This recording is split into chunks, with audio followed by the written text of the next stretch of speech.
we go. It's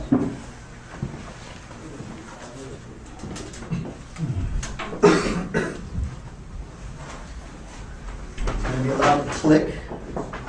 Excuse the click. And there'll be another one when I'm done. Can you hear me? Okay. Well, good evening. Welcome to a Vision for a New America. My name is Dr. Joe Marshala. I'm an author. And you know, about 3 years ago, I did 3 lectures here at Brave New Books. And since that time, over 21 million people worldwide have watched those videos. So never underestimate what we do here and how it goes out into the public and the effect that we can have. And so first I'd like to thank Brave New Books for hosting the event and hosting events like these. And in the event that you haven't purchased something from the store, even a bumper sticker, anything, for a while, if you could, before you leave tonight, help the store out by getting something. You know, getting that book that you thought, or use something, but purchasing something from the store keeps this venue alive so that we can have events like this. So thank you. We have an extraordinary and pretty rare opportunity here.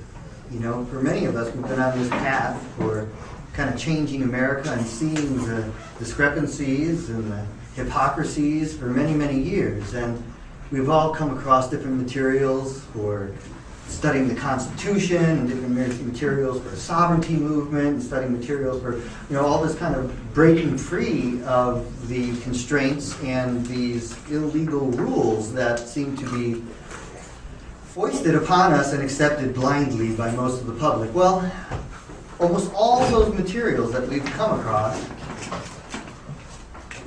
all started about 40 years ago, and there was a man named John Liberty who wrote the Sovereignty Handbook, and from that material, all these other materials have sprung. And so for 40 years, our brother here has been beating the drum on the path. I met him 30 years ago on the West Coast. I had a real popular band, and I kept hearing about this guy, Johnny Light. Johnny Light, he's putting on an event, and he's putting on this and turning on that. And then it wasn't until the 90s that I started coming across the sovereignty material myself, in fact, 1991. And I had no idea that Johnny Liberty was Johnny Light, right? And so he's got many Johnny Liberty, Johnny Lights, Johnny this. He's an incredible musician. He's a historian, extraordinary human being, and just an average human being like you and I, but he carries with him profound information. And so it is with great pleasure that I share with you this rare opportunity that we get to experience him live in public. And we all have a warm round of welcome for Johnny Light.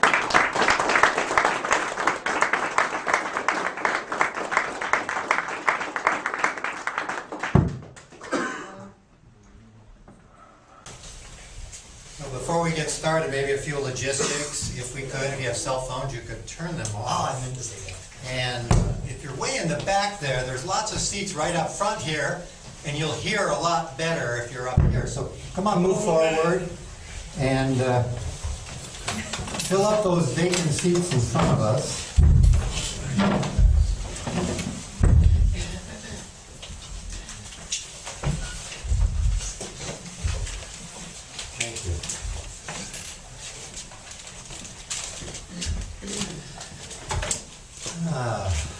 Well, good evening, everyone. This is my first time to Austin in probably 20 years, and the first time that I've ever spoken here. And the closest that I've ever been to speaking was in Dallas and Fort Worth, and that was well over 12 years ago. I haven't been out speaking very much, so I'm back out speaking after taking about a 5-year hiatus. But I was on the circuit for about 15 years. And I started doing the teaching and workshops and writing the books around 1990. And the first edition of the book that came out was called Reclaiming Your Sovereign Citizenship. And then that morphed into the Sovereign American's Handbook. And then that morphed into the Global Sovereign's Handbook, the Individual Sovereignty Process, and a book on allodial titles and land patents. And about 5 other books on court documentations and procedures. And then the most recent book, a criminal defendant's handbook for a federal criminal defendant. I have that book over there too. And then there were some audio courses as well, which are still, in fact, they're over there. The historic G1 audio course, which is over on the table there now, in that burgundy folder. There's 12 CDs in there. And the sequel to that, the Success Education course. So there's 24 more hours of material there. So there's plenty of educational material that's been developed over the course of some 20 years or so. And then about 5 or 6 years ago, a lot of the material was released into the public domain. So literally that Global Sovereign's Handbook has been downloaded by over 1 million people for free, plus also educated people, well over 1 million people face-to-face and through the audio courses and books in the first 15 years. So it is, like Joe said, amazing what kind of impact that you can have by focusing your mind and putting together a presentation, teaching others, sharing what you know and who you are with other people. So I'll intersperse the talk tonight on Vision for a New America, about little anecdotes from my life and different things that I've gone through and experienced.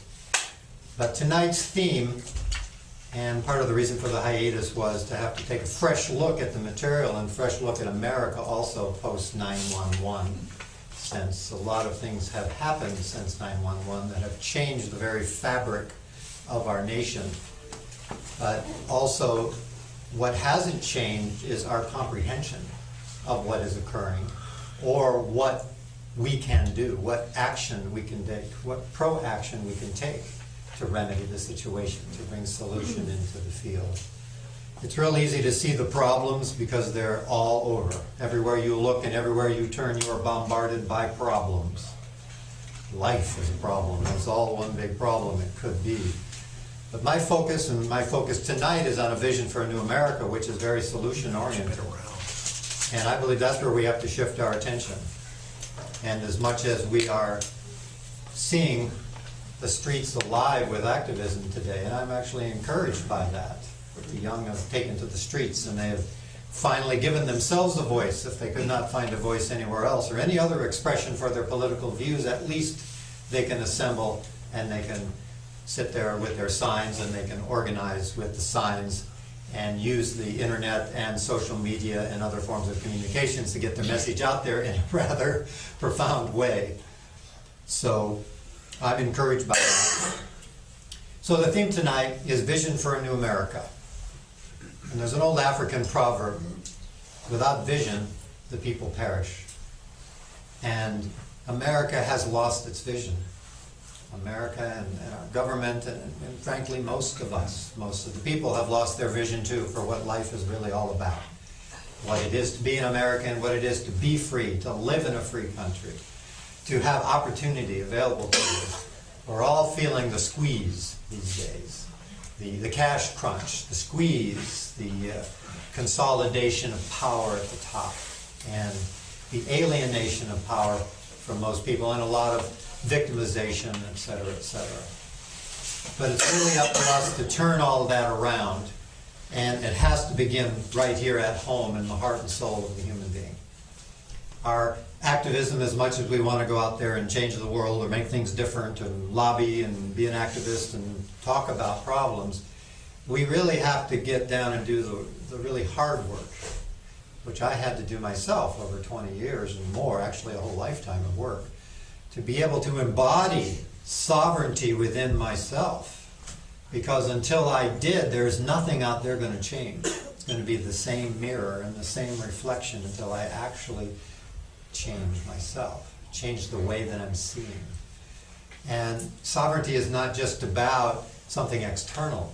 And too often the sovereignty movements and people have externalized these things, made them about something out there instead of making it about something that's in here. So, vision for a new America. Visions must be coherent, they have to have integrity, and they have to inspire people, much like the original American vision did.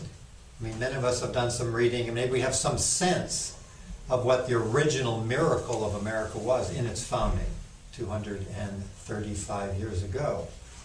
It was the first time in history that individuals had formed a government. And they were powerful individuals, and they were very intelligent and erudite and aristocratic in a sense. But it was a sovereignty based on all of the people, minus the indigenous people, the blacks and women at that time. So it was an imperfect vision. But given its time in history, it was a miracle that America was founded at all. And actually the American Revolution was won because both the aristocratic and the very powered people, the white male property owners, and the common people all joined forces, in a sense. They all saw that their common interest was one. They had been unified, even if it was just around one issue, which was to be freed from Great Britain 235 years ago. But it's what I call the grain of salt.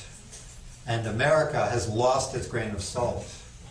Back in the Gandhian days, India was united through Gandhi with one grain of salt.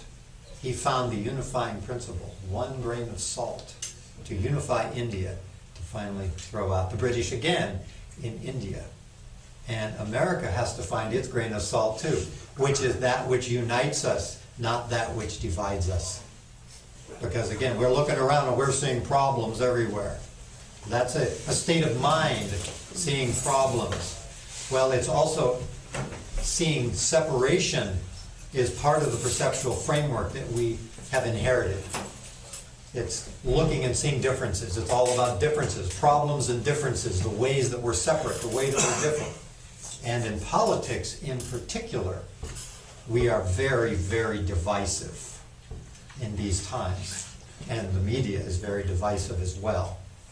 And so there's an old adage about power and power structures, which is divide and conquer. It's always been the same game. How does a very, very small group of people rule a large group of people? How does that occur? There's only one way that can occur, and that is by engineering divide and conquer strategies whereby we, the people, divide ourselves against each other, and therefore we are conquered. And who has done the conquering? We have done the conquering. It has been us, divided against each other, whether it's by race or by sex or by politics or Democrats or Republicans or issues ad infinitum. And so part of the vision for a new America has to embody a unifying principle, a way that we can see what we have in common as people. That's just the most basic agreement fields that we can come up with. Not something very complicated. People are not very complicated when it comes right down to it. We're very simple creatures. But we've made things very, very complicated. And we have divided ourselves against each other, and thus the power structure continues to rule and to plunder, because ultimately we have consented to be governed and to be divided. So part of that vision is finding that grain of salt and finding ways that we can unify ourselves and work together and to organize, much like what we're seeing on the streets. It's actually miraculous what is happening out on there in the streets. I know we're seeing the news, and the news is showing one side of it, which is all violence and the people that are getting beat up and all the other kind of stuff.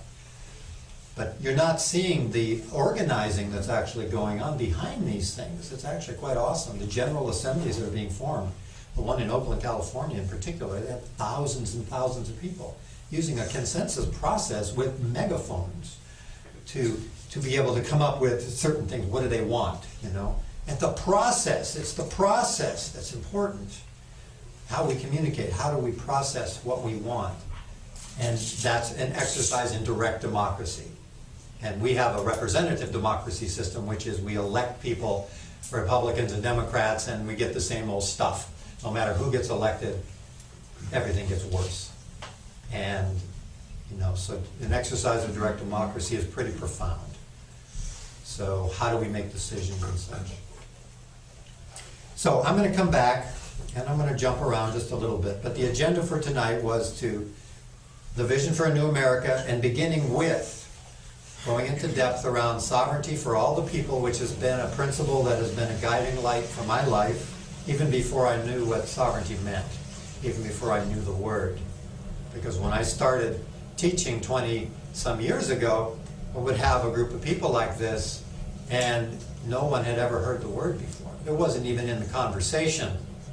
It had been so obliterated, except in reference to the king or the queen of England or indigenous people. Sovereignty did not be part of the conversation. So let me define sovereignty from two different points of view.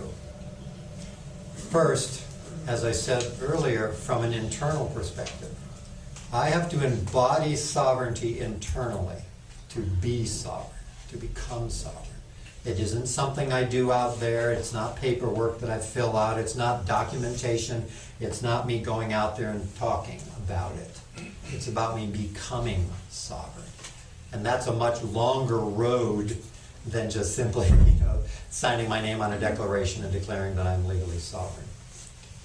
So the way I've been teaching it for 20 years now is that sovereignty, there's 7 different aspects of sovereignty, and to be fully sovereign we have to become all 7.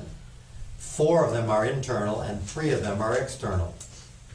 We tend to focus on the external. It's part of our habitual conditioning, where the work that needs to be done is internally. So I have to be physically sovereign, health and wellness. I have to be in good physical shape. I have to be responsible for my physical health and well-being. Second, I have to be emotionally sovereign, which means I have to own my power, my emotions, my anger, my love. Everything has to be owned and be responsible for that. That's emotional sovereignty, and we get stuck there. We like to project a lot of anger out there, and we like to go out and say, well, those are the bad guys that are out there. It's the government. It's the government, right? It's the government's fault that we are in this predicament. Well, a sovereign takes full responsibility for creating their own realities and also their own experience. And if we were to be fully responsible, then external authority would shift. But not until we are responsible as the governed, because we have abrogated our power. We have accepted victimhood. We have accepted that, oh, we're victims, and we've identified with that. And once we identify with it, then we're stuck. We are conquered. We are governed. We are subjects. So we have to be physically sovereign, emotionally sovereign, and mentally sovereign. That's 3. Which means we have to be responsible for our mental environment. What you take in there, what you believe, has to be re-examined right to its core. Because when we were newborn babies, and we came out fresh into the world, we didn't have any belief systems. We were a clean palate. And granted, we all grow up and we get conditioned and we learn from our environment and our teachers and our parents and our schools and the church and the media.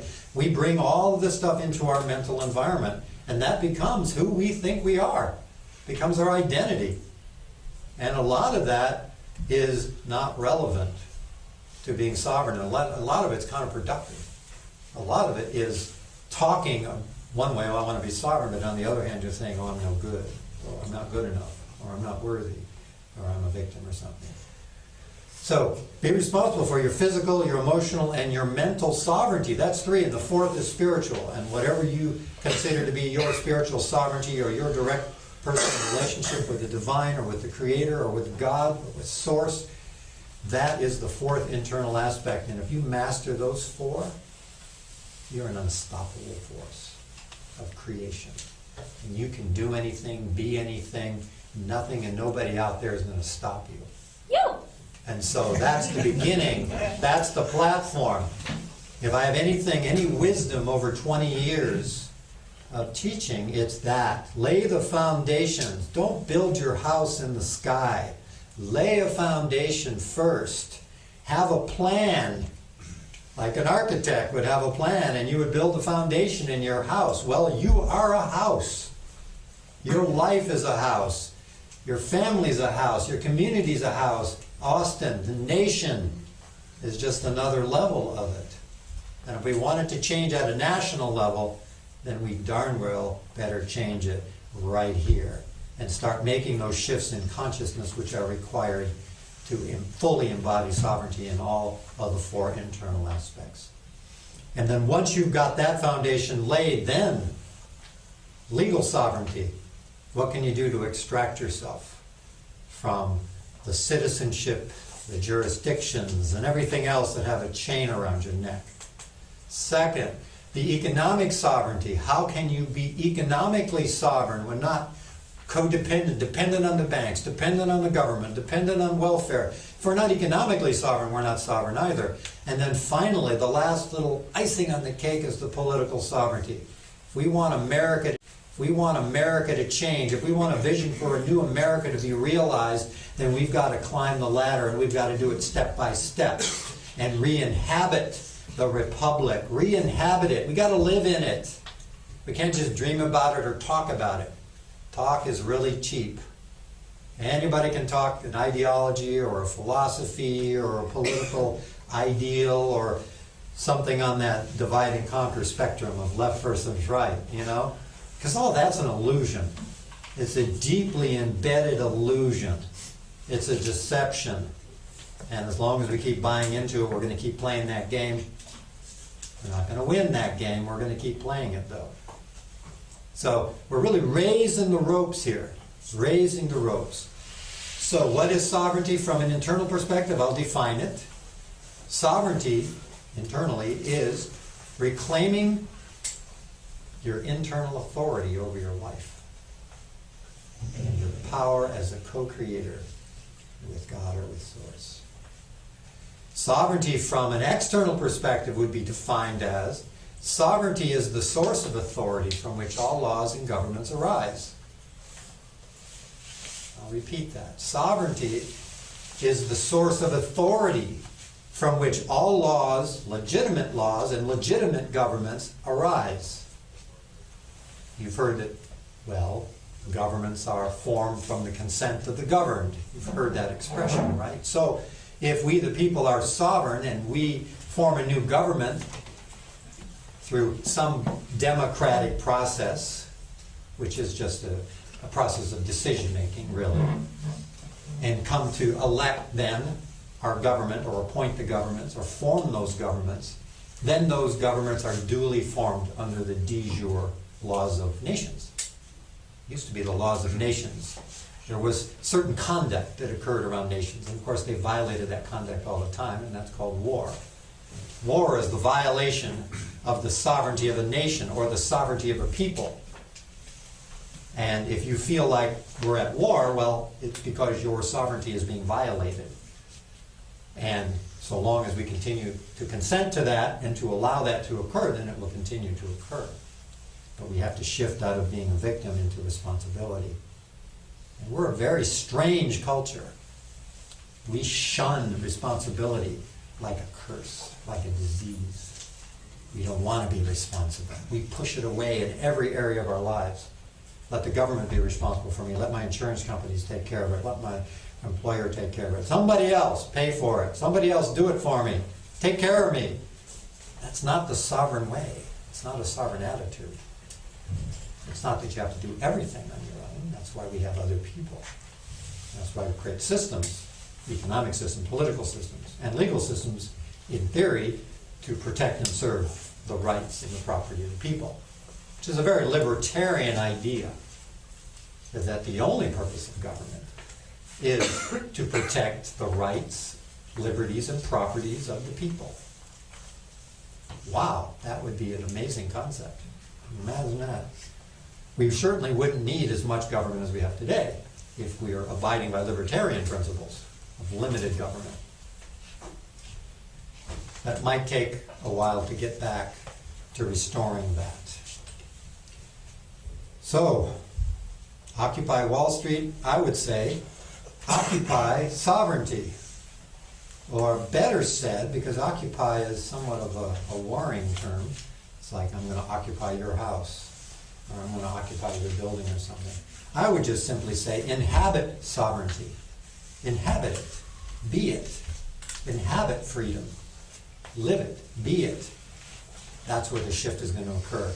And the wake-up call is out there. And we're watching tens of millions, if not hundreds of millions of people waking up right now. And they're not all out on the streets. They're not all out on the streets. I haven't been out on the streets, but I've been aware of it. As I've been aware of it in the Middle East and in Egypt and other countries too. This is a global event. So there is a bit of an overview of sovereignty. I could go into more of the history of it. and I'll do so just briefly. And then I'll move on to the next piece here, which is to restoring a republic for which we stand united, which is part of the vision for a new America. So now that we understand that sovereignty isn't just out there, but it's also in here, it's internal and external. Historically, there have been the sovereigns were the kings, the queens, the monarchs in Europe, or the guy who had the biggest club.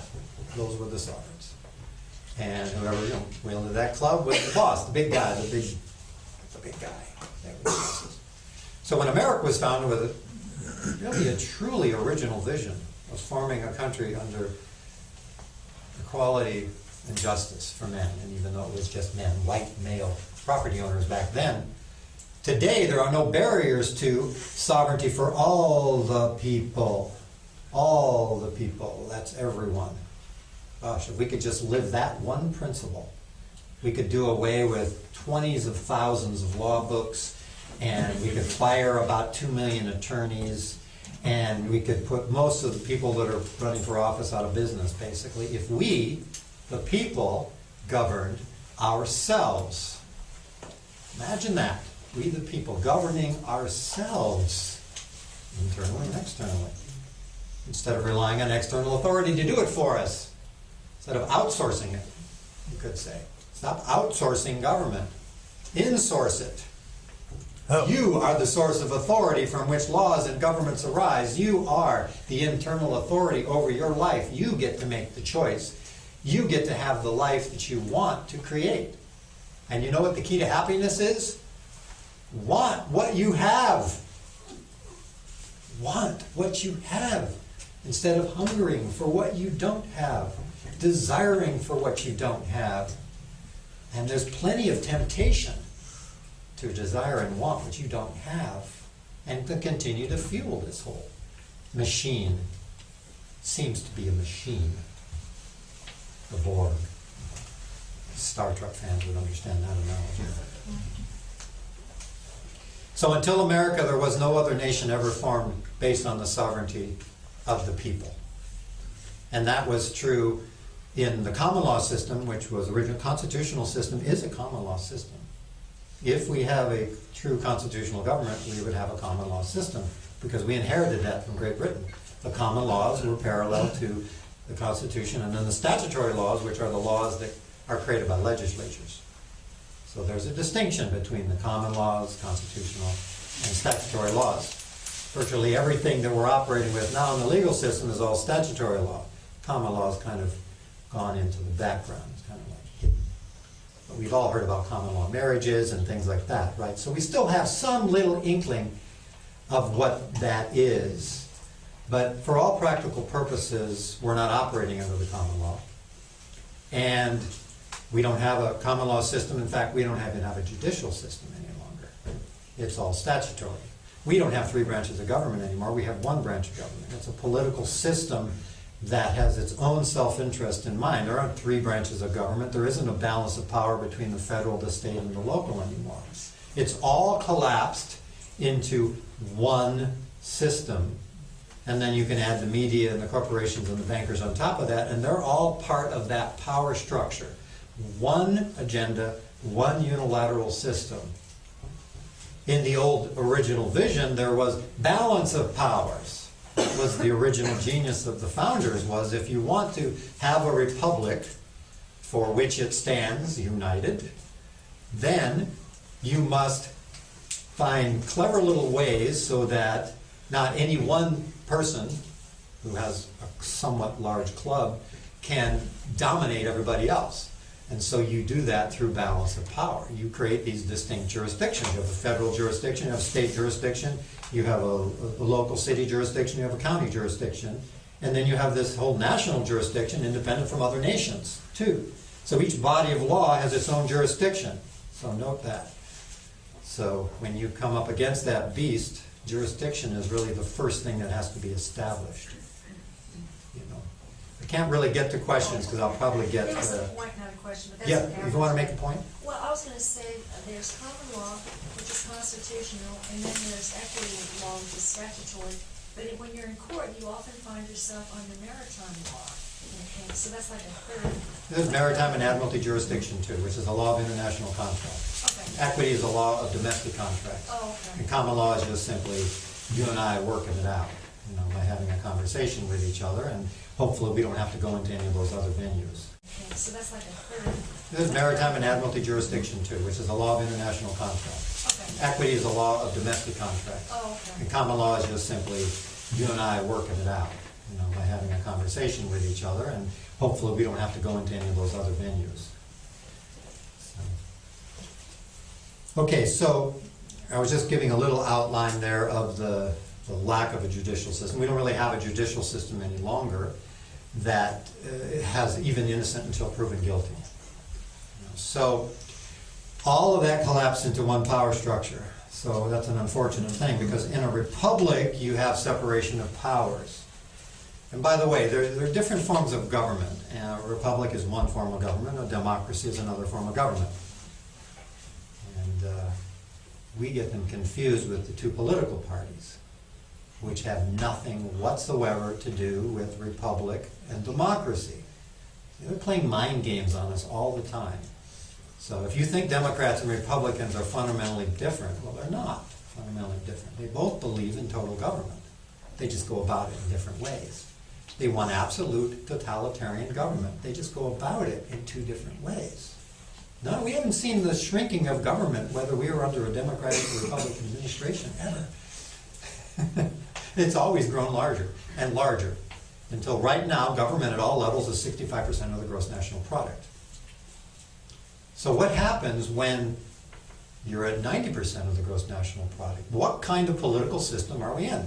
That's called National Socialism. Sweden has a country like that, where everything's owned and controlled by the government corporation or the private corporation, which is chartered by the public corporation. So a republic is a form of government that's formed from the bottom up, from the sovereignty of the people.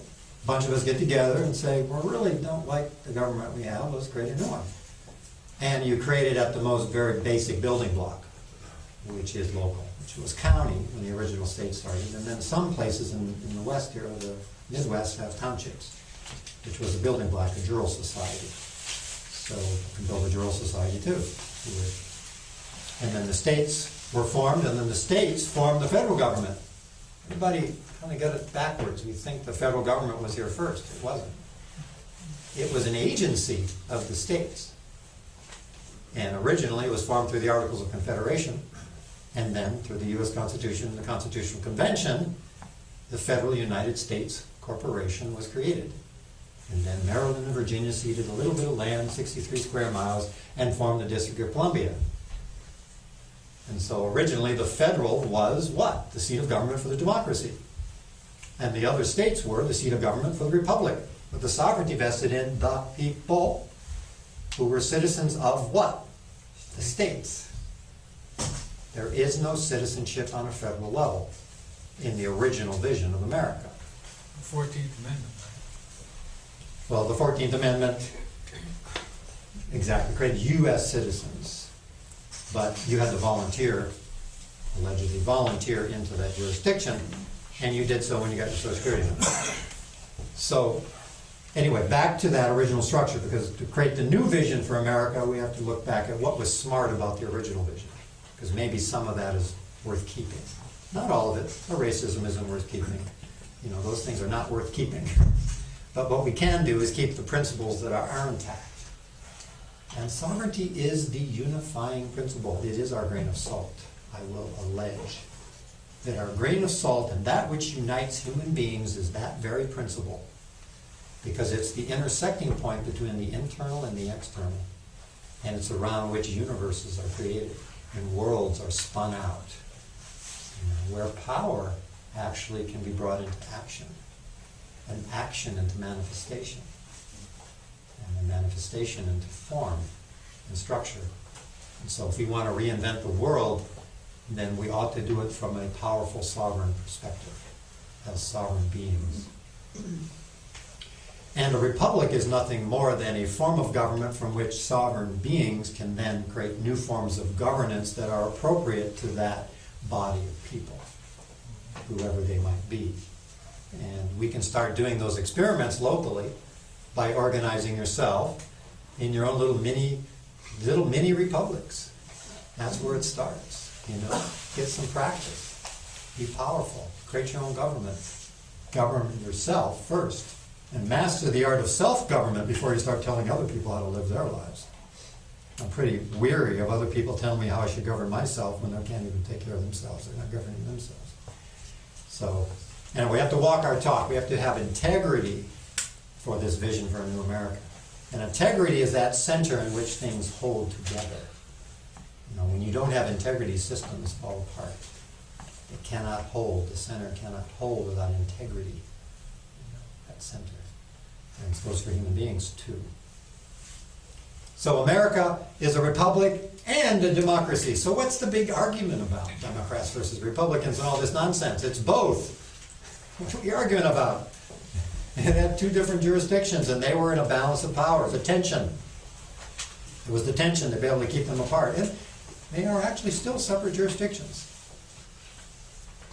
But some things have happened in the economic system and et cetera, which have altered things.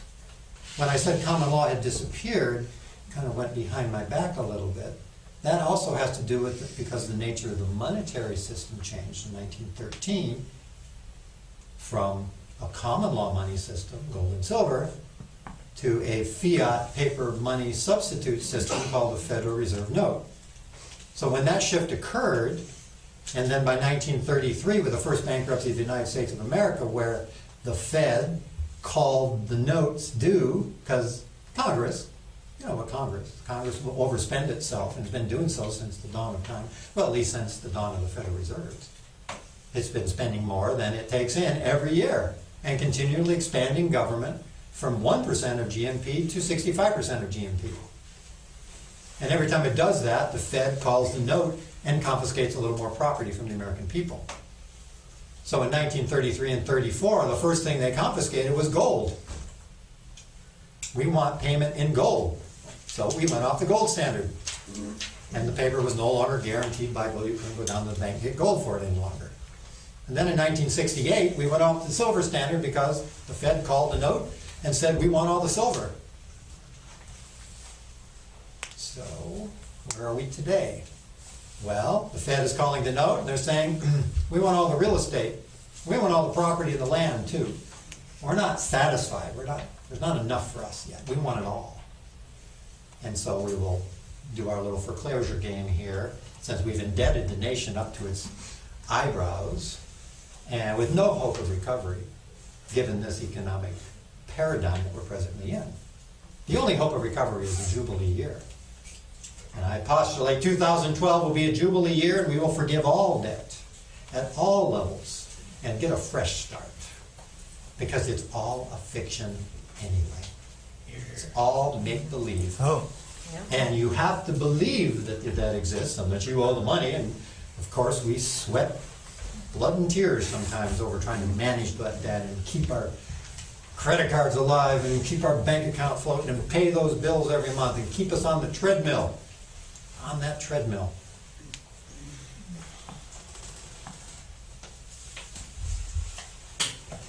So, restoring a republic for which it stands.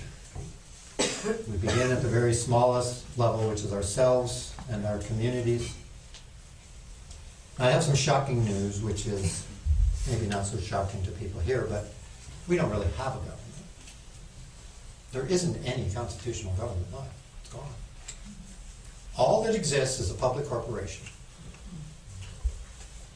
And then there are private corporations, which are chartered by the public corporation.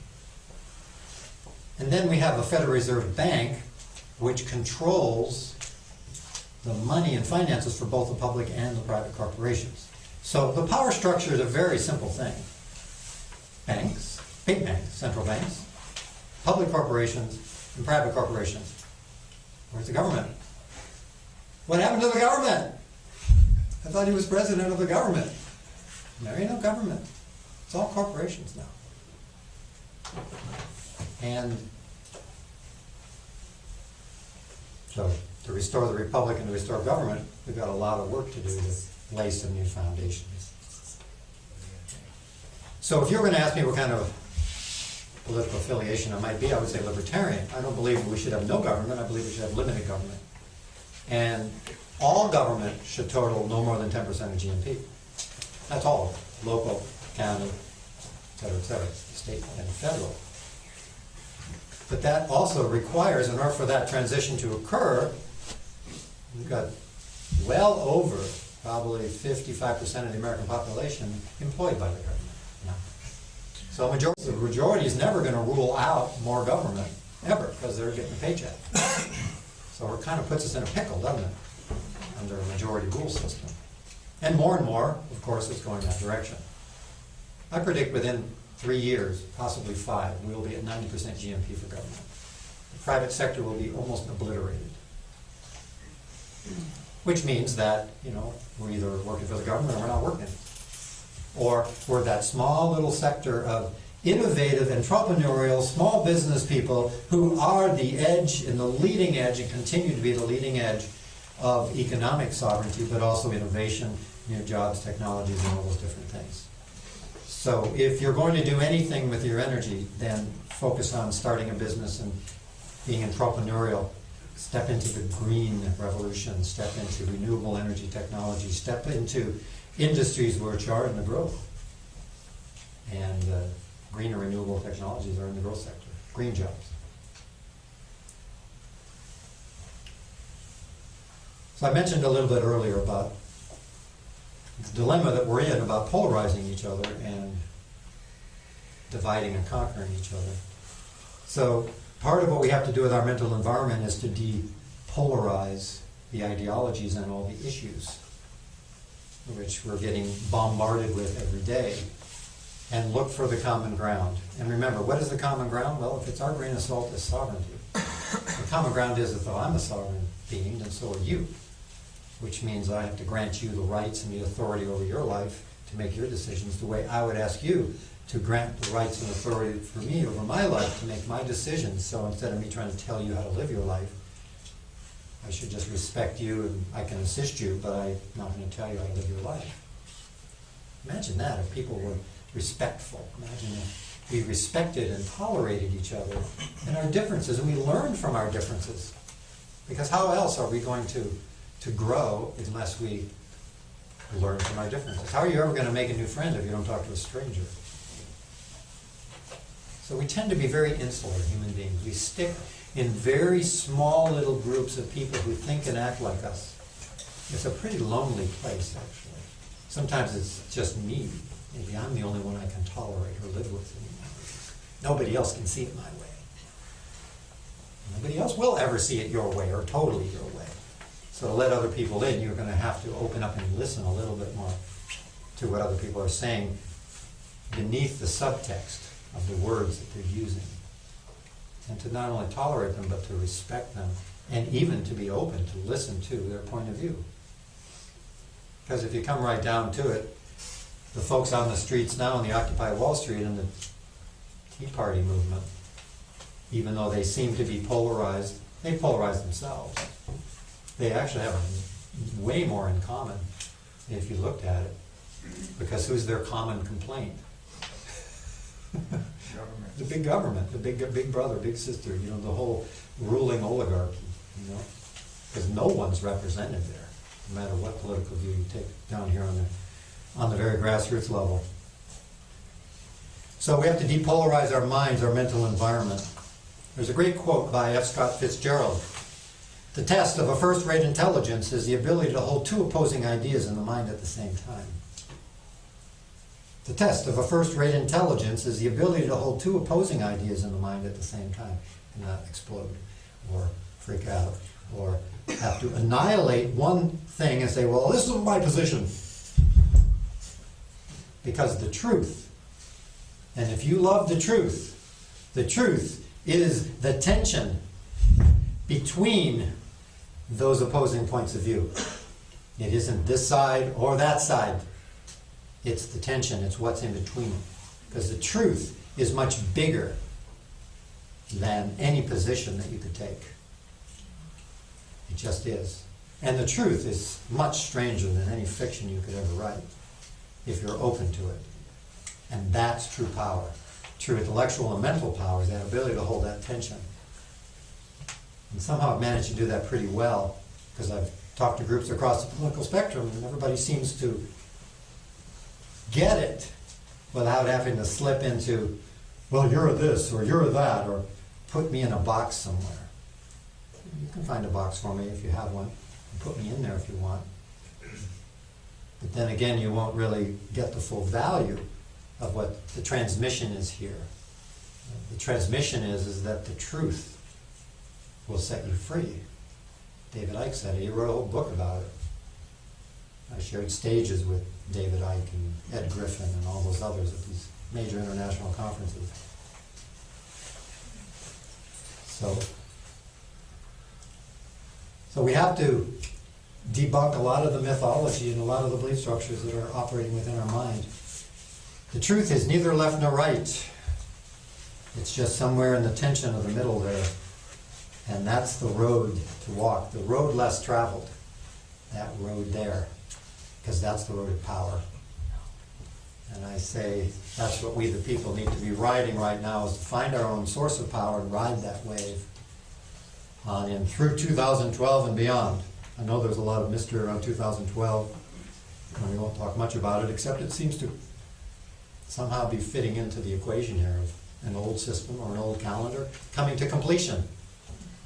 Today, officially, is the end of the Mayan calendar, according to the ninth wave of the Mayan calendar. Sure. Are you following that? Tell him on. That's not the end of the world. That's not the same thing. We're not talking about the end of the world. We're just talking about a pendulum that went all the way in one direction and is now beginning the slow 56,000 year cycle going in the other direction, of which those of you lucky enough to live that long will be able to be around to watch those cycles move. But in Hindu philosophy, those are the Kali Yuga cycles, those long cycles of time. You know, we tend to be more concerned about the next 30 days and just paying the bills than we are about the long cycles in time. But you are part of the long cycle of time. Call it whatever you will. Growth, evolution, whatever you want to call it. Change, transformation. We're all a part of that because we're all alive today on the planet. We all have some role to play in that.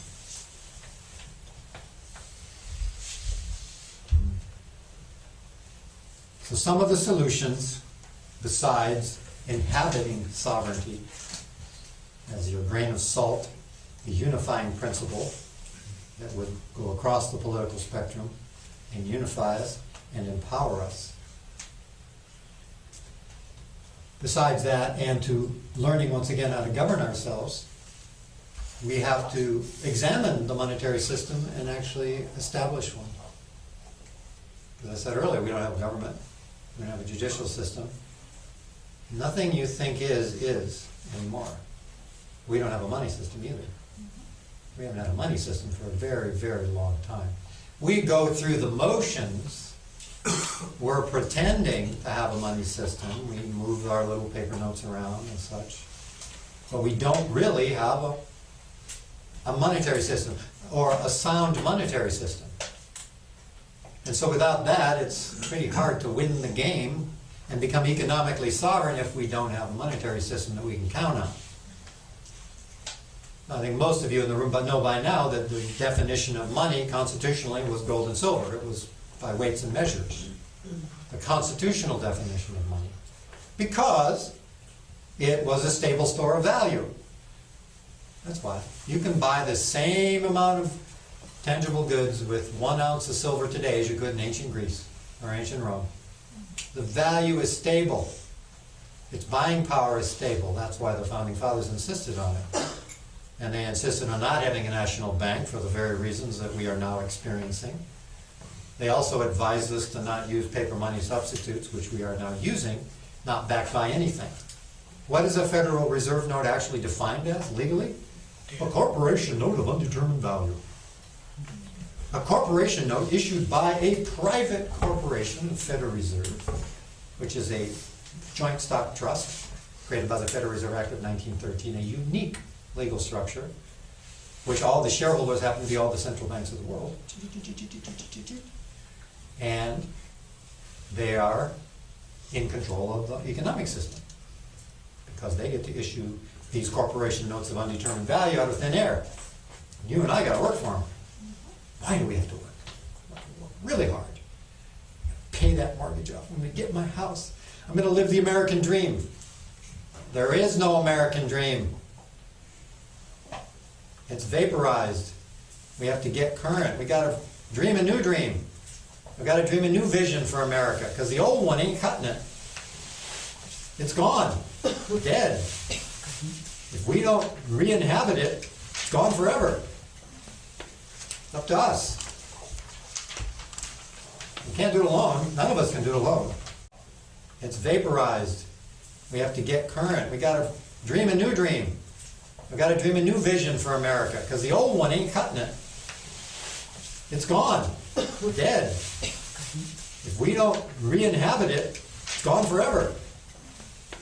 It's up to us. We can't do it alone. None of us can do it alone. We can do what we can alone, but we need each other. We need to be in community.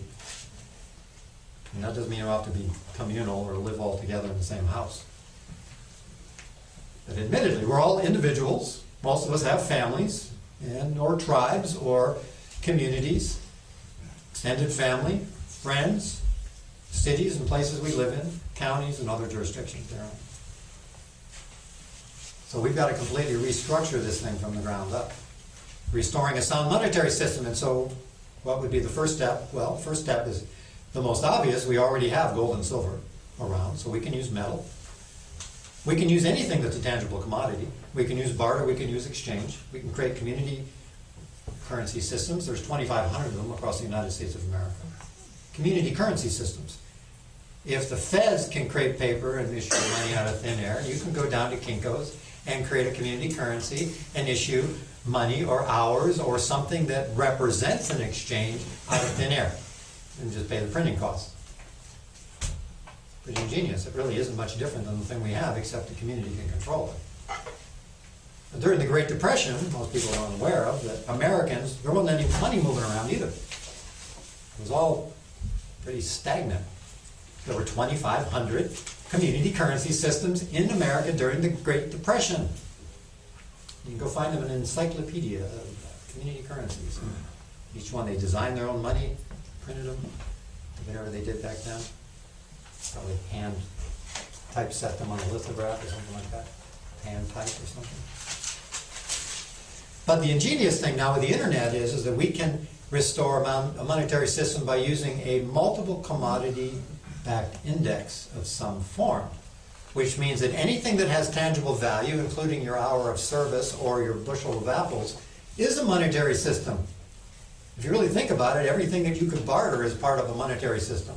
Anything you could trade, anything you can produce that has value, you can exchange into the economic system.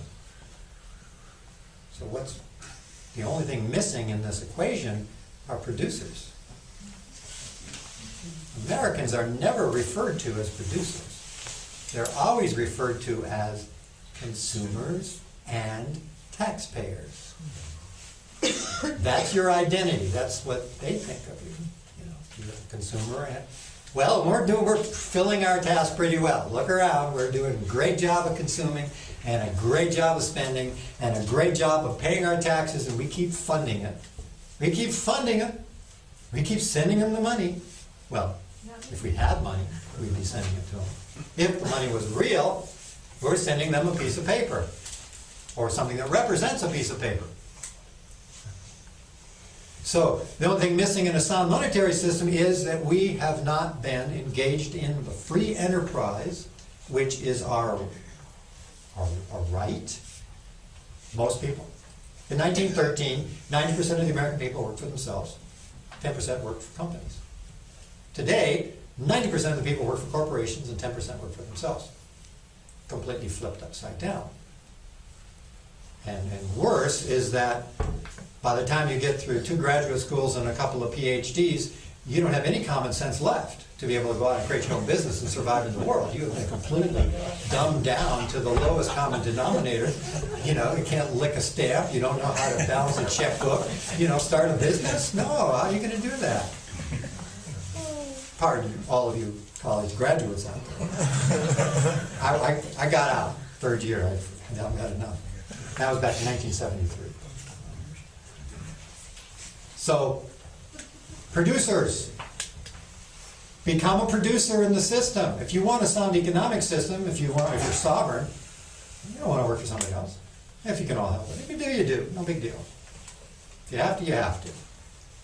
But wean yourself off of that job just over broke. That's why they call it a job. Just over broke. Just over broke. Remember that. So if you can, if you have the opportunity, you got the skills, you got a talent, you got some ability, or people you can work with, organize business and free enterprise, and then engage in no third-party reporting, and you can have your own economic order. The only reason the tax man's knocking is because you keep putting your money in the bank. I think I'll join the Occupy Wall Street people. Take all your money out of the bank, but don't put it in a credit union, just take it out of the bank. Don't engage the banks, if at all possible. Go back to the cash economy. Go back to private transaction. Go back to it between me and you, really, when it comes right down to it. And, you know, you got something, I got something, let's trade something, let's exchange something. We're not poor or starving here in America because there's a lack of stuff, because there's a lack of ways, creative ways, that we can move the stuff around without engaging money. So we think, oh, I don't have any money, I'm poor, I can't do anything. Yes, you can. You can produce something. You produce something, go sell the apple on the corner, like they did in the Great Depression, if you have to, and get your 25 cents or whatever. Everybody has something they can produce and exchange into the economy to make them more economically sovereign and make us all sovereign in terms of those transactions. It's a dangerous proposition to even be around the edge of advocating maybe not filing or paying taxes. It's a very dangerous place to be speaking, because it is stepping on the toes of that power structure to advocate such a position, and they will come at you with full force when you advocate that position and do their best to annihilate you. Because if Americans truly want freedom, and if Americans truly want their country back, the only political power you have is withholding your tax money. Because we all know voting doesn't make any difference. But I'll tell you what does make a difference. Not paying those taxes. Or just making your income privately, being off the grid, economically speaking.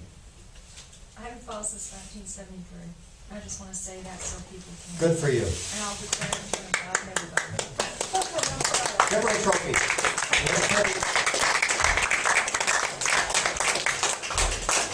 By 2000, we had raised a movement through all the educational process of 63 million non-filers in America.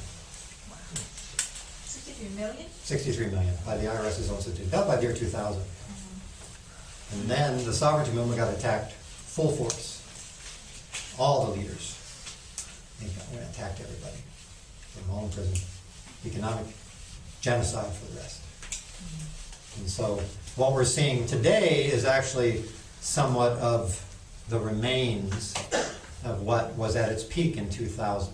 So those who have come on a little bit later in the game here, you're seeing another wind. By the way, if you look back historically over the decades, every one in the decade is the start of something new.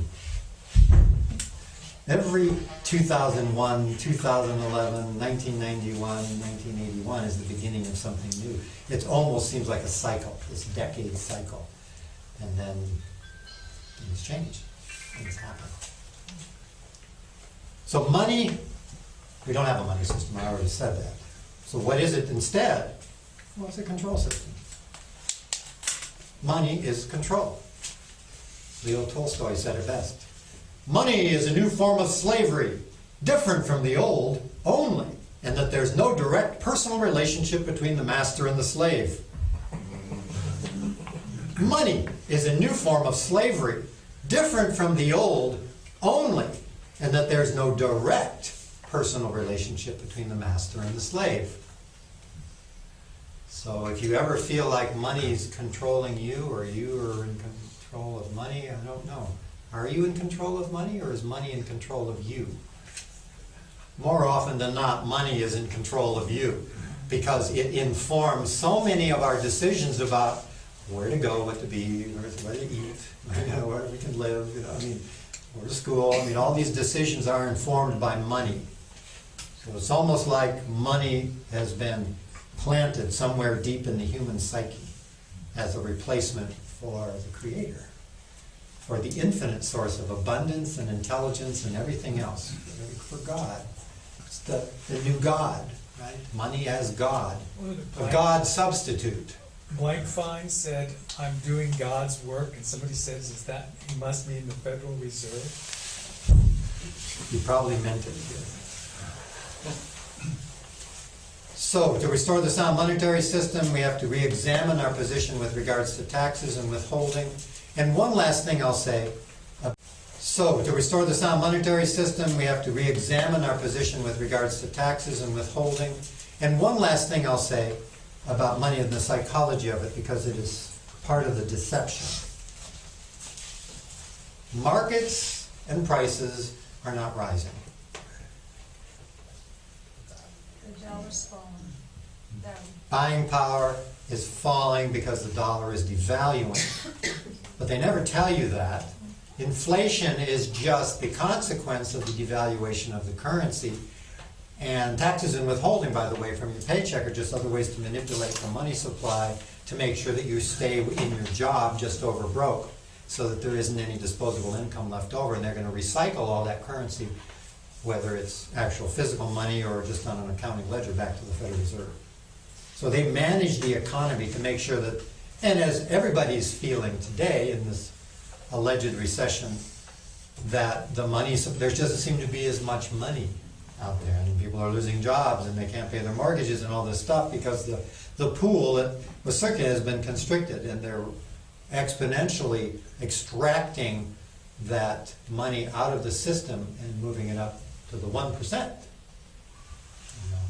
So what would you call that? Anything else except stealing and theft or legal plunder at a scale unprecedented in history?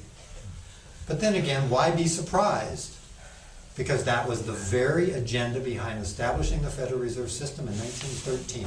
It was in the subtext, it wasn't in the literal act. But in the subtext was, he who rules the gold makes the rules. And by controlling the money supply, the Fed and all those other central bankers knew and understood that eventually they would accomplish 100% property confiscation of the American people. They would take everything you have. And Jefferson said, Americans aren't watchful and vigilant. One day they will wake up homeless in the land of their forefathers. Gosh, it seems like it's happening. But then again, I don't mind. Huh? Money's mostly virtual, somewhere between, I think only about 20% of the money actually physically exists. Oh, it's not even 20%. It's probably less than 1% Yeah. in physical circulation. There's only $200 billion of actual Federal Reserve notes in circulation in a almost $15 trillion economy. So it's very, very minuscule, the amount of cash. But we don't need cash. There's other ways that you can be moving your productivity around. But see the shift in mindset that has to occur? We all have to become producers in the system again. If we want to reverse the trend towards National Socialism and totalitarian government, which, by the way, is what happened to the Soviet Union before it collapsed, we're on the same road doing the exact same thing. And Khrushchev warned us, we never have to invade you folks. You're going to fall into the lap of socialism without firing a shot. I'm paraphrasing, but that's what he told Kennedy way back when. And sure enough, Americans have given up the dream of a free country and a free enterprise system and are moving right into National Socialism. And the consequence of that will be, well, the Soviets are going to get toilet paper on the shelves. We might be a little better off. We have better machinery, but we might not be able to afford the toilet paper on the shelves. So. But see what happened to the Soviet Union after it collapsed. was it became an outlaw nation for a while and gangster driven, but it became highly entrepreneurial. Because there was no choice. There was no choice. No more checks coming from the government. You know, they say every government employee is exactly 30 days away from disloyalty. And stop getting that check. You don't love your government so much anymore. So it became extremely entrepreneurial. I'm suggesting that to reverse that trend now, Vision for a New America is that we can begin to be productive again and entrepreneurial again and take something, create something and bring it into the market. And that's what I've done all my life. I've never worked for a corporation, never worked for a government, never worked for a university. I've been entrepreneurial all my life. I've done extremely well and made millions, I've lost millions, and who cares? It's all just a learning process anyway. Make money anyway. There's no money anyway. It wasn't about the money. It was about what can you manifest? What can you actually produce of value? And a lot of times you produce a great value without exchanging any money. Mothers and babies and looking after young people and caretaking the elderly, and those are all, highly unpaid positions. Teaching the young, being mentors, all those things. So value is really the issue. If we're trading value, we'll prosper. And I don't know about money. That's another question. And I'll leave it to you to make up your mind about that. So let's boycott our paper money substitutes. No third-party transactions. No more banking at all if you can avoid it. All private cash transactions are using barter and trade, things like that. These are all transitional things. Obviously, you're still going to use some money for a while. So that's an important piece. I don't know how our time is, but I've got 3 or 4 more points here to You make. got plenty of time, only an hour. I really got it down. It used to take 4 or 5 hours to do this. You must be all really super smart. Yes. Sure, we're all smart. I have a quick question. I have a bank account, and you get the bill pay for your electric bill and all this. How would you recommend us to pay those kind of Go bills? get gift cards at the bank. Pay cash, get a debit card, go get one, put $500 on it, go pay your bills. It's anonymous. Okay, Gift cards are everywhere. You can still do it. You just order on the internet, do whatever. thank you. That's a simple way. That's probably a good time to just field a couple of comments or questions. How are we doing out there anyway? Nobody's fallen asleep yet, I was thinking. Nobody's fallen asleep, but Can you They read David Thoreau's Spirit. all right. It's what I call the microeconomy. Yeah. We could be working by educating ourselves or teaching ourselves talents, whatever. So I call it the microeconomy. Beautiful, beautiful. That's a good word for it. Any other comments, questions, anything at this point? What do you do if you're like you're on Social Security and that's your only means of income until you find something else? That's right, you'll Deal stick with it. We're not going to put you out in the street. Nobody goes out in the street. Just do whatever you got to do. You'd still have to deal with the bank to do it. Yeah, I know. But It's not a taking perfect the plan into until we're all autonomous and all taking care of each other. You can minimize your dealings with things. You can kind of be more private, constantly become more private all the time, and be more invasive and less visible in your transactions. Just by hand, paper. I just would disagree sort of with that statement, and that you said earlier about the work that we have to do. How much work would it really take for everybody to rise up and say, hey, somebody issued me a false currency, and we became the victims and beneficiaries of jokers putting fake money in play? And, I've always been on this little kick that if we could just get that right and say, hey, why are we really at war? Why are people that don't produce anything filthy, stinking rich, and other people that are working their asses off and just getting trapped by labor law of supply and demand? And so, in a lot of ways, in what we wind up doing, we're just kind of hiding and never just sort of sticking. Everything you said was just so eloquent, and you're like making me go through thoughts that I've had in the past about who I should be and what real spirituality would be, but it's just like falling flat, and I just can't get I can't get it out of my head that all the talk in a certain way is a way we get around doing that. Hey, somebody made this world run, revolve around a false currency, and it's just a bad thing. and not being able to sort of stand and deliver on that level. Well, it is, and we know, and we can talk story about more of that and how it got to be the way it is. But frankly, I'm bored of that conversation. I'm bored of the conversation about pointing fingers and blame and doing all the other stuff of why things aren't the way it should be.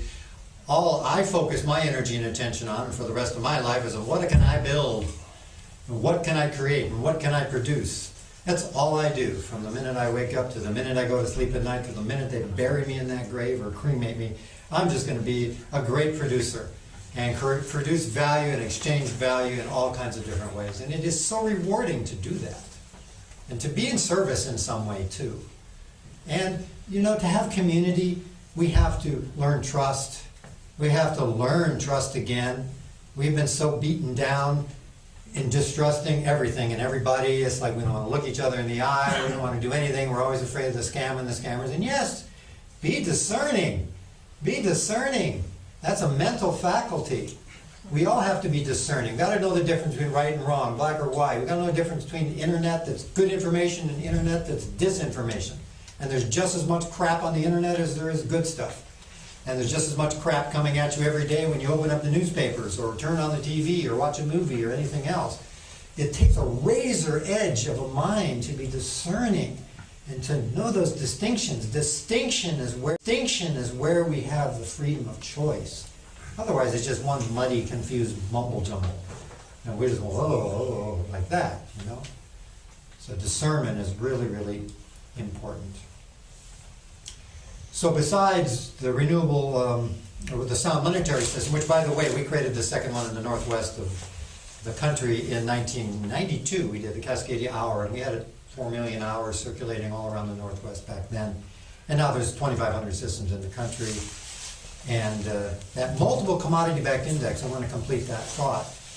After World War II, all the monetary systems of the world were disrupted. There wasn't any international trade systems going on. Everything was annihilated. There weren't computers back then or anything like that. So they instituted a multiple commodity-backed index instantly at the Bretton Woods Agreement, in which nations would balance their trade by generally apples for oranges, you know, whatever it was. That's how they balanced gold for whatever, oil, you know, whatever it was. That same kind of system with the internet today could be designed as a way that anybody could engage in a trade or an exchange that's just commodity for commodity, and use any type of currency they want to pay for it. That would be accepted. So it really would be a matter of choice. Yes?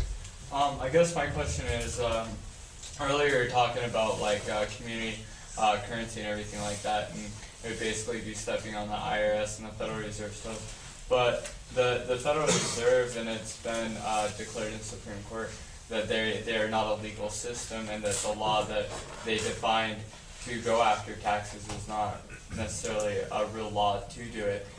So when they come after you in a situation of community currency, wouldn't the idea is to fight it on the statute itself? Well, you're already assuming there's a fight. The community currencies have long been accepted as not being monetary from the IRS standpoint.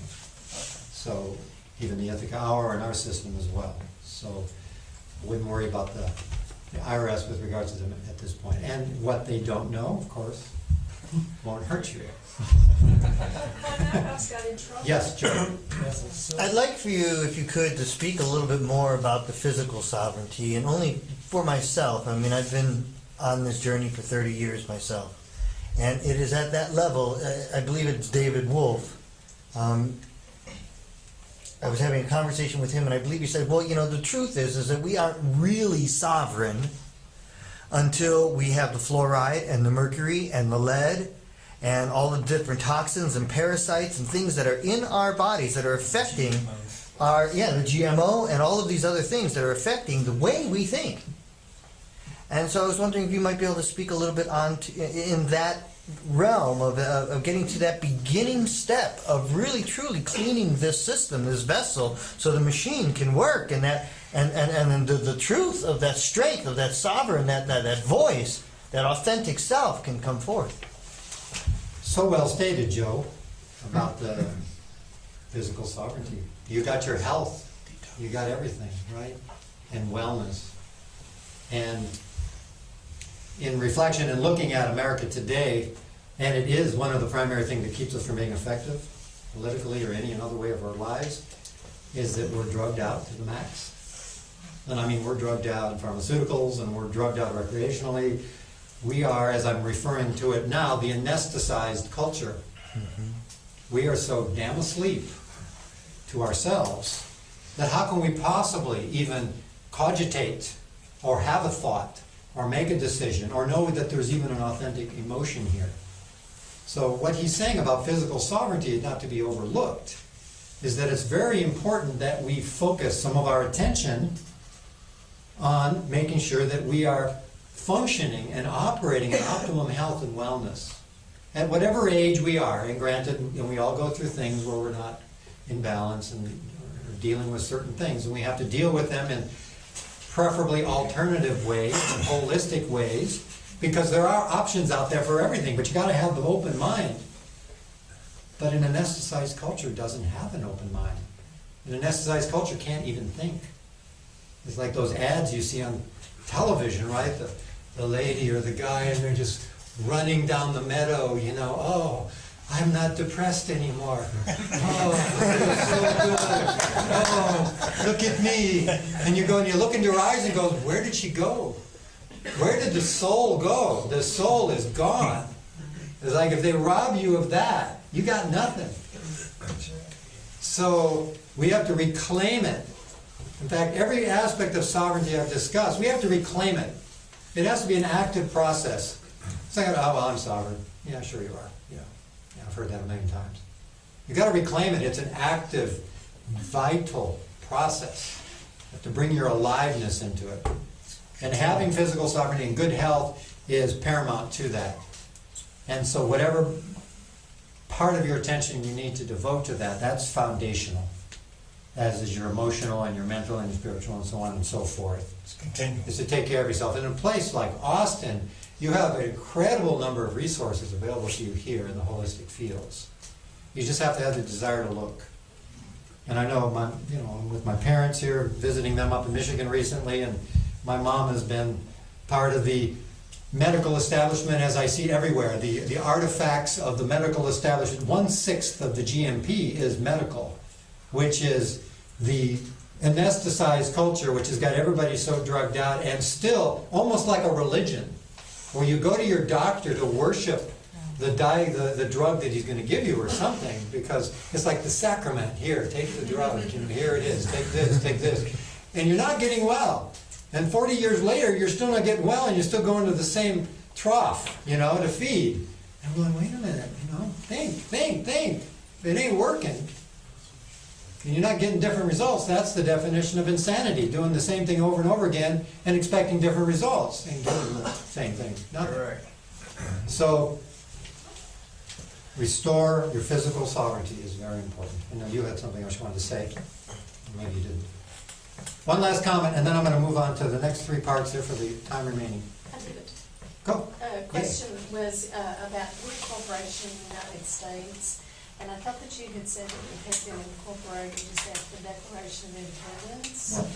But I had read something recently that had described it as being incorporated as part of the bankruptcy declared by the Federal Reserve of this country in 1933. After, say, 1871. When were we incorporated? And I think most Americans don't even know. 1871. 1871. The Act of 1871. What difference does that make?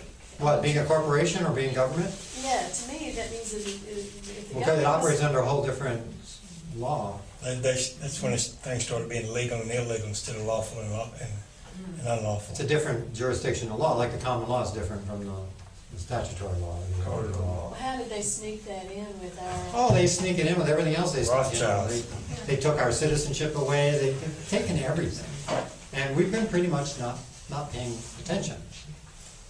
We're not paying attention. We're asleep.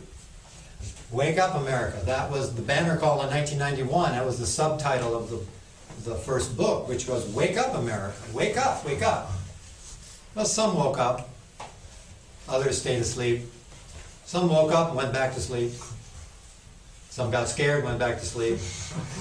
And now most people are back to sleep again, or they're drugged out and anesthetized again. So, but we're not looking for majority rule here initially. We're just looking for the rule of one, which is you have to reclaim your own personal sovereignty first. Anyway, we're not going to do any business on a national level until there's enough people, like those people in the streets out there. If all those people on the street were sovereign beings and they knew it, the revolution would be over. We need to attain critical mass. And you can only do that one person at a time. Thinkers. And you can only do that one person at a time. Okay, so other pieces of the Vision for a New America.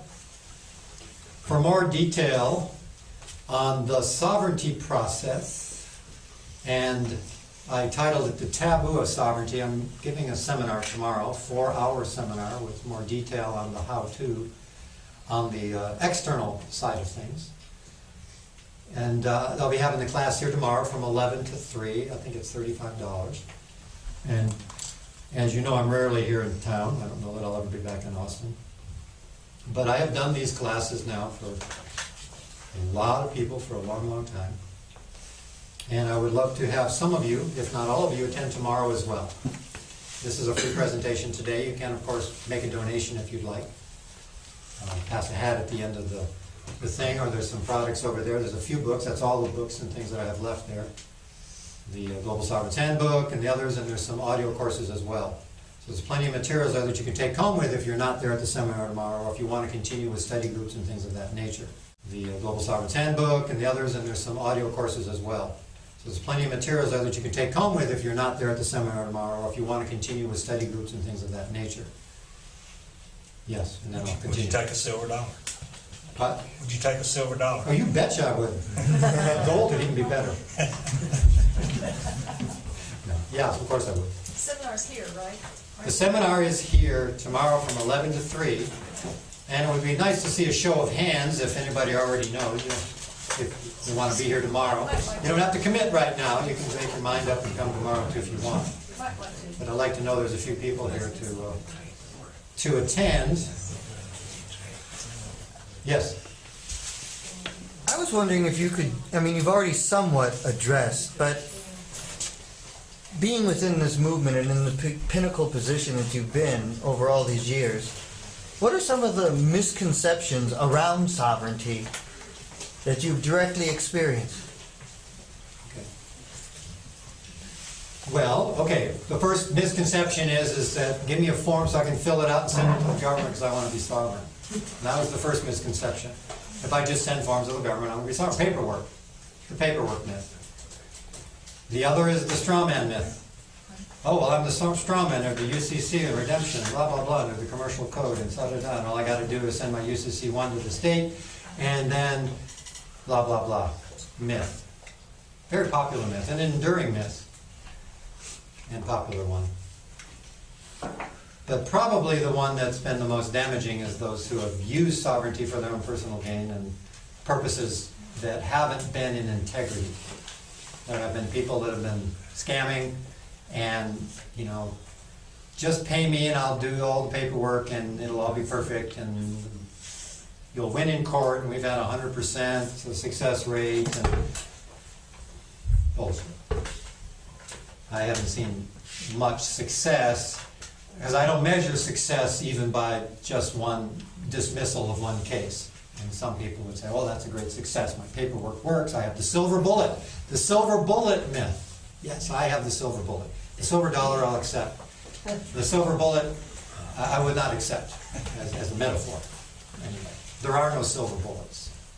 Everything is very specific to your situation generally, and I call it clerk or judge or attorney specific, which means that you're going to get a very different result with one judge than you are with another. You're going to get a very different situation and be given different information as a clerk sitting at a desk getting information from somebody, from one clerk as you will from another.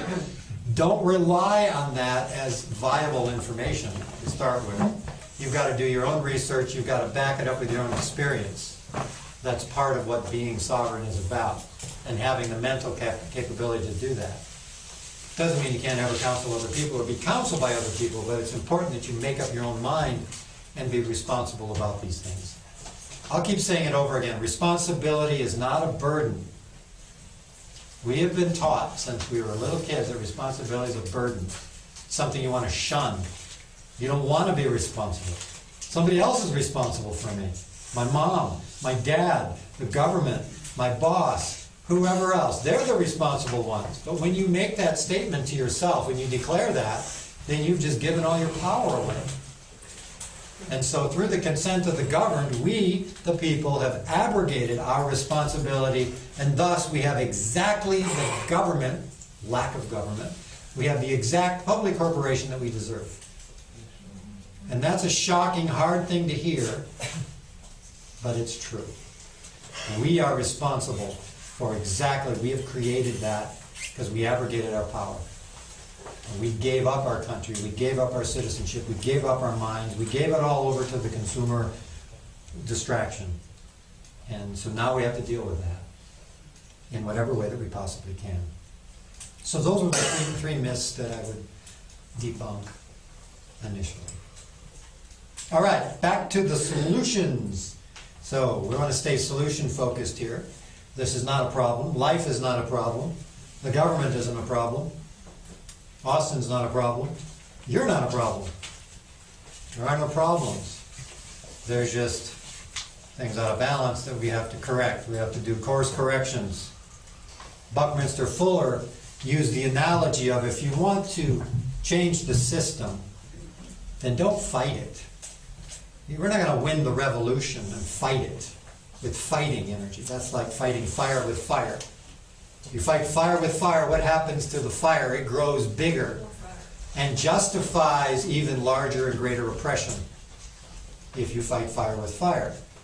That's why nonviolence and the Gandhian movements were so successful, in my opinion, because they didn't fight fire with fire. They fought it with the Aikido move, which was to take the blow and not to react with violence or even with anger, because anger is a projection too. And it may not physically hurt you, but it emotionally can wound you. As anybody knows who's been on one side or the other of anger. So again, being responsible for all those May I give different an things. analogy Yes. of fighting fire with fire? The only way it works is if you use a controlled fire to burn a ring of earth around a fire that's already burning. So what you do is that relates to your mental state, where you burn off those fires, where you find stillness, where you find your center, where you find peace within yourself to aid in your sovereignty. And that's fighting fire with fire on one level. I love that. And I love the analogy too, because in the martial arts and certain trainings, you put the circle around you, right? You've got your circle of power, wherever that is, right? And so every one of those aspects of power, you've got a circle of power around that too, a container for that. So that's beautiful. So as Buckminster Fuller was saying, instead of fighting and opposing something, all you have to do is be proactive and create something even more powerful that makes that obsolete. If you make it obsolete, we don't need all that stuff, that 65% of GMP being regulated. We don't really need most of that stuff. So I'm going to operate as if it doesn't exist, to whatever degree that I possibly and feasibly can. And I'm going to operate in a field of free enterprise and free thinking and entrepreneurship and being proactive and solution-focused and oriented over here. And so what Bucky did, he used the analogy of if you want to move a big system, like this whole monster machine that we have out there, like moving a big steamship, you can't push that steamship and make it go left or right or one direction. I don't care how many people are pushing that steamship, it ain't going to move. But there's this little tiny thumb-sized trim tab up on the control deck. And if you learn where the trim tab is, you can move it one way or another with a simple movement of the thumb, and you can move a megaton steamship one direction or another. So that's how systems get moved, by identifying those trim tabs, or what is your grain of salt? What is it that will unify people? And interestingly, the whole Wall Street thing, you know how that got started, right? That was a marketing effort by Adbusters Magazine of the Media Foundation out of Vancouver, British Columbia. They created a poster. I'll pass it around. That's the original poster that was in their magazine, Adbusters. And it caught on like that brush fire we're talking about, that circle of power, into now 2,700 cities. Yes, sir? Who are we supposed to pay? They don't. Yeah, all that stuff is all my stuff over there. So you can, if you gotta run. Yes. Yeah. Okay, well just, here's what I'm going to do. You take credit? The honor system. I don't have any credit here. I'd have to go get to the cash machine or something. Okay. But put the hat on the table. Everything's marked, and put your money in the little thing there. Okay, thank you. Where was I there? You take that already? Trim tab. Trim tabs. So if you want to move a big system, you identify where those trim tabs are. So that's how we're going to move this whole system. And these are the trim tabs. Sovereignty. Be a sovereign being. Restore the republic and learn how to govern yourself. Restore sound monetary systems by the way you're doing business and become a producer in the system. And then the next piece tonight is building renewable energy infrastructure. Because we have to get off of our fossil fuels dependencies. And that is an area of development that is occurring in corporate America that is a positive development. And it is moving very, very quickly.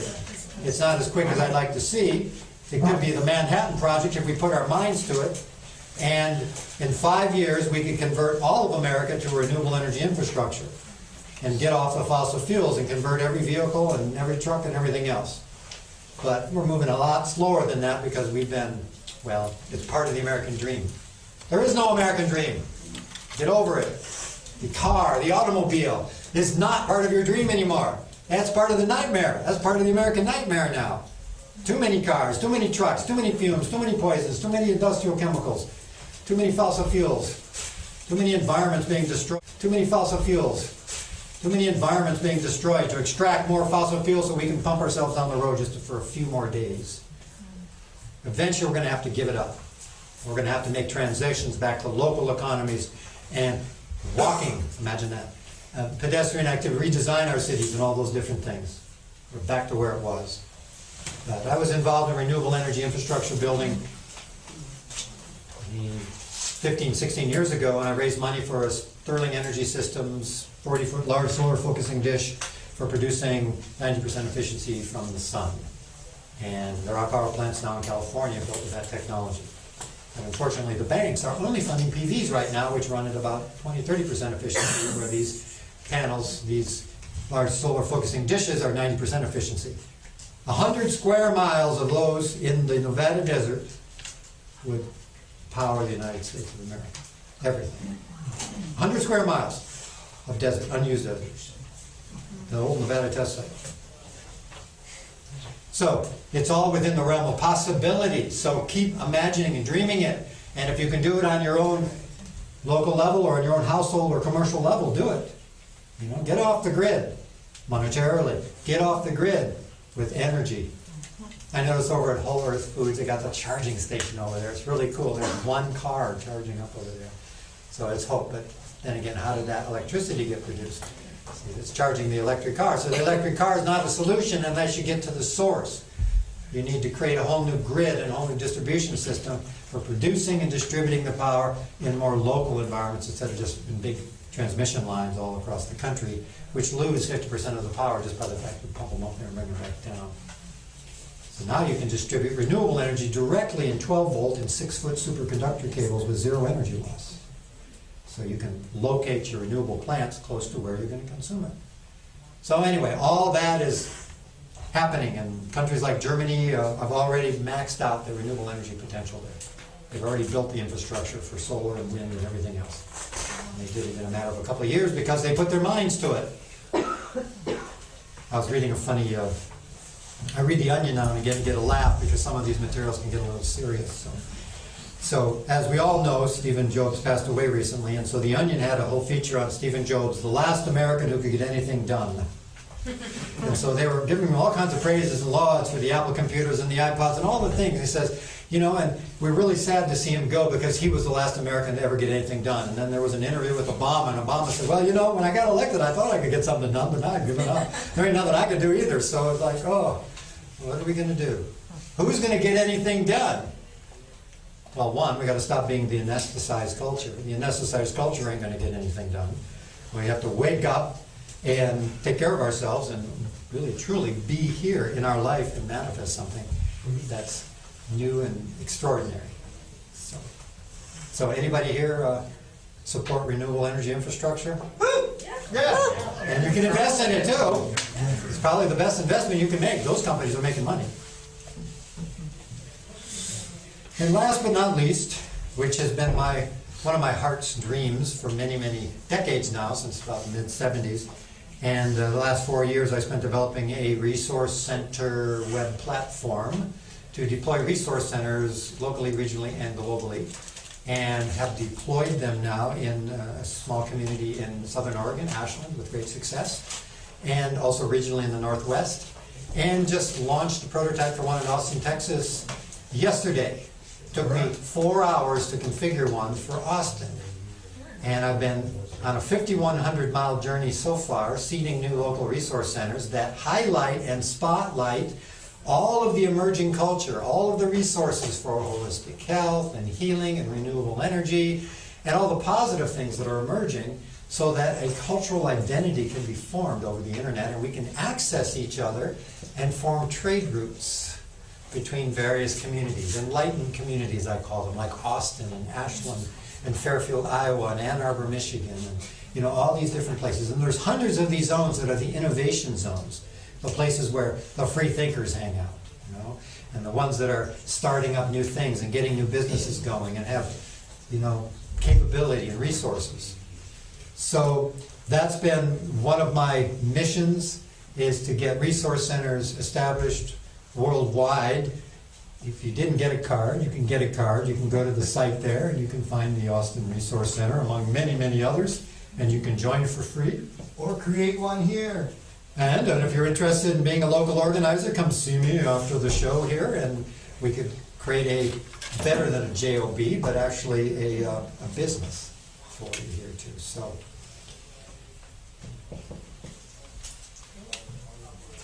Oh, I love seeing your faces on you. So beautiful. A few more time for comments and questions. I've told so little about my life story. Maybe I'll tell a little bit about that. How do we keep the public servants from recognizing our sovereignty? They're not going to recognize it, ever. You got to recognize it. They're not designed to recognize your sovereignty. Don't expect it of them. And don't demand it of them by any means. There's no judge in this country that's going to tell you you're sovereign or recognize your sovereignty. You got to stop asking permission to do every damn thing. That's right, exactly. You are sovereign, that's right. When you're on a pure mission, you don't need permission. Yes? Are you going to speak about a loyal title tonight? I'm going to go a lot more into detail tomorrow because those are nuts and bolts things, but I will speak to a allodial title because that ties into the old common law system. The common law, the Constitution, the Declaration of Independence, the Treaty of Paris, laws of nations, all that was common law. And that came down through the money system. You had to have a money system to have common law contract, so that when we entered into agreements that we could utilize common law and have common law courts and go to common law courts. There were common law courts, which the county commissioners are the residue of the original common law courts that used to exist here. They used to be justices of the common law courts until a few things changed over the last couple hundred years, as you have seen. And so the ownership of land based in the common law system was based on the land patent and the allodial title. So originally all the land was conveyed from the king over to the United States, its new government and trust, and to Congress. Congress passed certain laws and homesteading acts and land acts whereby it would then distribute land, etc., and bring it into the private sector. And for every one of those, land patents were issued to the people who paid gold and silver for that land. They received a patent on that land, 640 acres or whatever it was, And that was the highest evidence of title that you can get, is the allodial title based on the original land patent signed by a president of the United States. Every square inch of private property in the United States of America has a reference to a land patent. Every one. But what has happened over time, like everything else, is we have abrogated the allodial title. And I know the jaws drop, what's an allodial title? I've never heard the word before, because we have been educated and dumbed down so far that we have lost sight that that is really the true title of the property. And that what we're dealing in instead is equitable title, which just is the amount of paper fiat money equity that we're buying and selling real estate with, and all those allodial titles have been abandoned, just the way we abandon everything else in the country. And so you have an allodial title, and you have an equitable title. If you have an equitable title, you have a claim that you're in the chain of title from the original land patent to you. And therefore you simply unilaterally declare that you update the patent, bring it forward, declare those rights, give notice, post it on the land, and now you have absolute title and equitable title to that property. So that's possible? Yes. You think we can do that? Yes. Yes. And if everybody did it, guess what? Is a nation that is bankrupt, do they still have a allodial title possible? They're gone through bankruptcy? Well, we don't have a government, it's true. We don't really have a nation much any longer. But we can still assume and inhabit the republic if we choose. So if we choose to do that, then we can restore those patents, and we can at least assert them as if they were true and see what happens. It can't hurt anything. It's not going to hurt anything. You're no worse off. You don't own your property now. Nobody does. Nobody owns anything. Not one stitch. The stitch of clothes on your back is all you own. About your class tomorrow, it's from 11 to 3, and how many people are going to be able to make it? I'm thinking I'll be here. 1, 2, 3, 4. Is there any way you could have it in the evening? No, dear. I can't change the time. Okay. Just wondering. Sorry. Just wondering. Yeah. So that's in very simple order about the land. Will you be making a DVD of tomorrow's seminar? For people? No, we probably won't be doing any DVDs tomorrow. All this material is well documented on not only in books, but in 24 hours of CDs. That possible? Yes. You think we can do that? Yes. Yes. And if everybody did it, guess what? Is a nation that is bankrupt, do they still have a allodial title possible? They're gone through bankruptcy? Well, we don't have a government, it's true. We don't really have a nation much any longer. But we can still assume and inhabit the republic if we choose. So if we choose to do that, then we can restore those patents, and we can at least assert them as if they were true and see what happens. It can't hurt anything. It's not going to hurt anything. You're no worse off. You don't own your property now. Nobody does. Nobody owns anything. Not one stitch. The stitch of clothes on your back is all you own. About your class tomorrow, it's from 11 to 3, and how many people are going to be able to make it? I'm thinking I'll be here. 1, 2, 3, 4. Is there any way you could have it in the evening? No, dear. I can't change the time. Okay. Just wondering. Sorry. Just wondering. Yeah. So that's in very simple order about the land. Will you be making a DVD of tomorrow's seminar? For people? No, we probably won't be doing any DVDs tomorrow. All this material is well documented on not only in books, but in 24 hours of CDs. That burgundy CD over there, which is going for $100 now, used to cost $1,295. And I sold 90,000 copies of it at that price. To a global audience of, 90,000 people worldwide. And so that same course, of which is about 50 copies left in existence, is available there tonight. The second one, the Success Ed course, I produced on my own, which is sequel to that. And it is erudite and eloquent and sophisticated and entertaining and educational. It inspired the sovereignty movement of 10 years ago. and it reached a global audience. And as part of my public speaking career, which I got dragged off the llama farm that I was working on at the time in Oregon, and I was just selling books out of the back of my car and doing workshops for a few people, and I got a call, and this company said, we want you to produce an audio course on this material, and we will market it internationally for you. And I said, well, okay. So they wrote me a check for $50,000 and said, here, produce a course, do whatever you want, you have total artistic control. So in 6 weeks, I produced an audio course, repackaged the Global Sovereign Handbook, and then proceeded to do international seminars in Cancun, Aruba, Bermuda, Bahamas, for, well, about 100,000 people probably all told. 3,000 people at a clip in a room, and I was doing the keynote speeches at that time. So imagine a room with 3,000 people, and the big 10 by 10 screens, you know, for projection, and after an hour and a half, every light in that room went on. Boing, the eyes.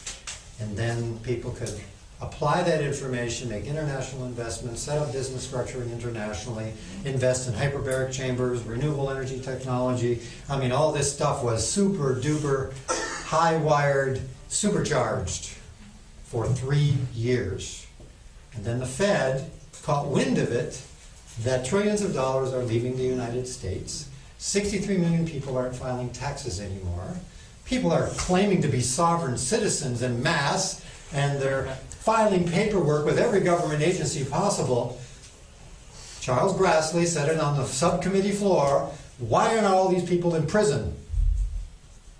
We can't have sovereignty in America. That would undermine our authority. I mean, basically, that's what they said, and they declared war on us. And first they sicked the media after us, 48 minutes, 60 news, all those type of things. They put out disinformation pieces about what a scam we were, and we were taking people's money, and we were multi-level marketing, God forbid, you know, or whatever. And so first they did the smear campaigns, and then they sent out the IRS and FBI goon squads and raided 36 of us simultaneously on the same day, February 28, 2001, in 3 countries, to all the leaders, to take all their stuff, to not arrest them, but to frame them over the next 5 years and then indict them and put them in prison, or economically genocide each and every one of them, so they had no money, no assets, websites went down, everything. So the movement that was at pinnacle 10 years ago was all obliterated. It was destroyed. Was that by one specific agency, or was it multiple? IRS took the major lead. IRS takes the lead when it comes to political causes that they do not find popular, or that the Fed doesn't find popular.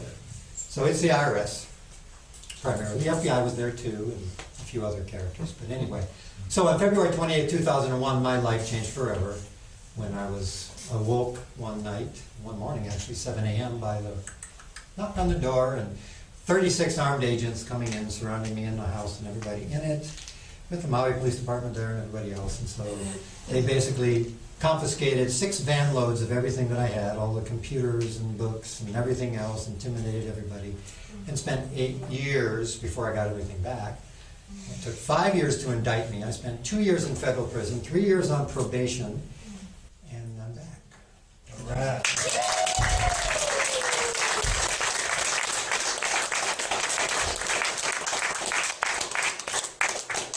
So I paid my dues for you. So I did the homework and set some of the precursors for it. And I long for the day when we live on a planet and on an earth, in a nation with the people who have claimed their own power and are able to govern themselves and rely on themselves and rely on each other. What a day it'll be. What a breath of fresh air that'll be. Common bread or common grain of salt can be decency and compassion, maybe? Yes, absolutely. Yes. Living through the home. Never! Inhabit sovereignty. Occupy sovereignty, inhabit sovereignty, embrace sovereignty, embody sovereignty. Be sovereign. Be sovereign. You have to be it from the inside out. And that seed has already been planted. And even though it was a rough road there for a while, it's a rough road, to ride that ascendancy towards, being a public figure and being a celebrity, you know, being picked up in limousines and five-star hotels and all that for 3 years, and then suddenly overnight, bing, it's all gone. Well, I guess that was just a little rehearsal for, you know, when I pass on, the last time I looked, there weren't any luggage racks on the hearses. So I'm not going to be able to take anything with me. So I might as well use everything to the best of my ability and give to the best of my ability in this life. We're not holding on to anything except probably what we produce, what we share with others, the love we make, the love we take, you know, what we give is what we will remember. And all the rest will be just bad dreams. Anybody else like to say anything at this juncture? We're getting close to the end, I believe, of the evening. I hope to see all of you, or most of you, here tomorrow. It would be lovely. 5,100-mile trek to get here. It's not cheap. Let's see. This is the lowest gas prices in the country, though. $3.17. I saw $3.05 over there. That one little place over there. But it's the lowest gas prices in the USA are in Austin, Texas, just so you know. And the highest are in Ashland, Oregon, where I live at $3.99. It's up to $4.19 now, a gallon there, a buck more. So it was about, yeah. But it's been a lovely journey to travel from community to community and watch the lights go on once again, and to see if we can re-inspire this sovereignty from the inside out this time around, and just see what the heck we can create. So. Yes? Well, what's the difference between now and before 2001, and why wouldn't that happen again? What happened in 2001? Numbers, probably, maturity, exponential time curves, end of the Mayan calendar. I mean, all of those things can be factors that can be playing in here, you know. There's a bigger plan. There's a bigger plan than focusing way too much attention on what they do. I don't care what they do. I care what I do. Bring your attention home, because that's where your power is. Energy goes where attention flows. Attention goes where energy flows. Whatever you put your attention on grows and grows and grows. If you imagine that there's a big monster under your bed and you're 5 years old, there's a big monster under your bed and you get scared and you're frightened and you've created the monster under your bed, but you're scared of that monster, but you created the monster. So if you don't like the monsters you've created, stop creating monsters. Create opportunities, solutions. Refocus your attention on something that's creating more life, more growth, more heart, more empathy, more love in this world. Because we all have that capacity within us. I think perhaps you might have been asking, what are you doing now that capacity within us.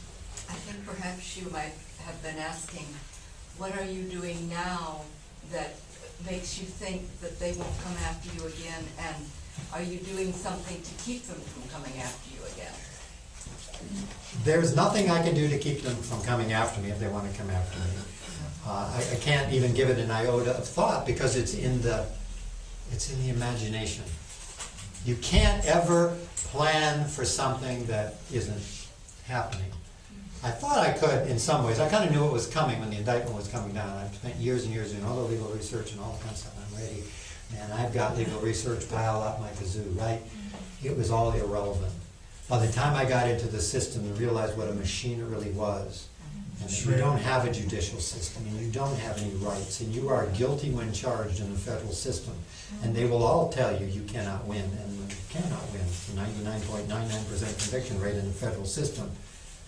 And the rule of system thumb is if you challenge it, you get 3 times the prison sentence. I mean, it's all mathematical when it comes down to how much time you're going to get. It's all governed by the U.S. sentencing guidelines. How did I write that book, the Federal Criminal Defendant's Handbook, in prison and smuggle it out? I penned 3 books, 3,000 pages of handwritten, pencil-written letters and correspondence. I read 125 books. I had nothing but time on my hand. I could just catch up on my meditation, my reading, 3 hots and a cot, we joked. You can consider prison to be something to be scared of, or, which it is, and I don't wish it on anybody, But it's also that monastic retreat you always keep saying you were going to take, but you never quite did. Going out there, be celibate for a couple of years, cut out all the extra, fat from your diet, all the other things that you say you're going to do out here, in the free world. You are forced to do that in there. So it is a training and a workshop if you take it that way. If you take it that way. What's the key to happiness? Want what you have. Be happy with whatever is going on around you. And prison is not going to kill you even if you did go. And you will meet some incredible people. I met some of the most brilliant men I have ever met. You want to know where the leaders are in America? They're all behind fucking bars. That's where they are. The good people, the good men. Women say, where are the good men? I can't find any. They're behind bars. Write them, become pen pals, send them some money for their commissary account, something. Because that's where the good men are. 2.5 million of them. So, prison is not to be feared any more than me anticipating what the government might do if I stand up and be myself. If you are being true to yourself, be true to yourself. Don't worry what other people think about you. Because you've heard the old expression, what other people think about you? It's none of your business. It's really none of your business what other people think about you. What you think about you, when you look in that mirror in the morning and you go, Johnny, I love you, Johnny. You're doing a good thing. You're good. Stay in integrity. Just stay honest and integrity with things, That's what really matters, because that's your soul talking back at you. That's like your conscience. Let your conscience be your guide. Have that conversation with yourself. Don't be so worried about what the government's going to do. I really don't give a hoot what they're going to do. I'm always going to live forever. Who cares? I've lived a good life. I could die tomorrow and be quite happy. Yes?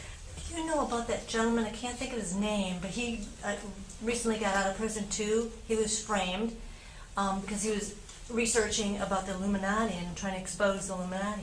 Do you know one? Oh, well. I don't know offhand. Anybody here? I heard a few hints. Benjamin Fulford? I'm sorry? Benjamin Fulford? Maybe. Dark hair? Well, anyway. I need a few more clues. Okay.